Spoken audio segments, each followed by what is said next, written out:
Yeah, it's hard to believe that I'm going to say something about the most powerful man in the greatest country in the world, but probably like a lot of you, I was somewhat surprised that the president of the United States came out attacking NFL players for them exercising the freedom of speech.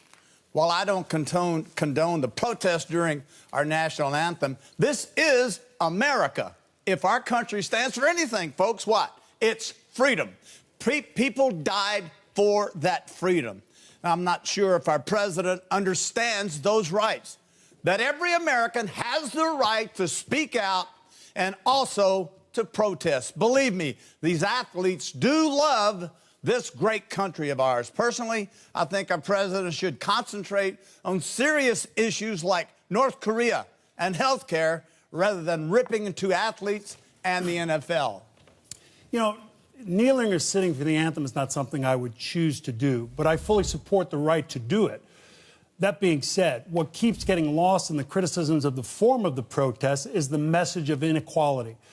Put it in perspective. As a white father, having raised 3 boys, there were a million things to worry about on a daily basis. But it's impossible for me to truly understand the challenges that an African-American father faces at every turn while raising his children. But in a league that is comprised of 70% African-American players, if you're a white player in an NFL locker room, that puts you in a unique position to try to better understand those struggles and subsequently, as we've seen, show your support for your teammates in your own way. Understanding starts with a dialogue, and the most important part of dialogue is to listen. And I agree 100% with you, Howie. And as you said, 70% of the players are African-American players, but all of them, if not all of them, are kneeling are African-American players. And a lot of them have taken exception to being called SOBs. They felt like they've been told to stay in their place. And I think that's very frustrating to these guys. Not everyone kneels.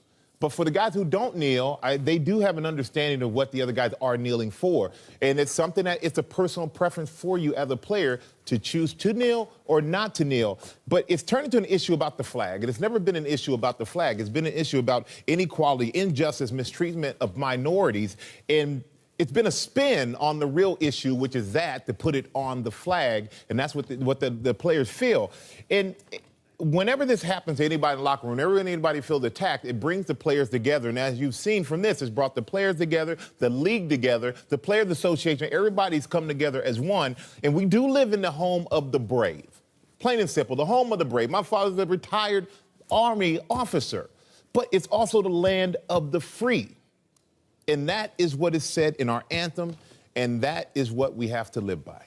Yeah, and Michael, I don't want to underplay this issue because it's a lot more important than a football game. And so that's why I want to pull back and say, wait a minute now. You know, this issue is important, but there is a football game to play. And as a coach, I would be concerned about the focus of some of these players. You know, the bottom line, though, is that people tend to forget that these players are human beings. And not just when fans want them to be, like J.J. Watt, and doing things to help the community in the ways that they want them to help the communities. A lot of these players, they've got feelings, they've got emotions, they've got opinions, and many of the players I spoke to feel that their voice is not being heard.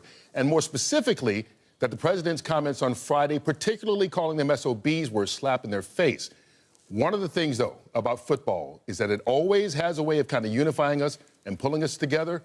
We hope that this unity that spread throughout the league yesterday will spread throughout America in the weeks and months to come.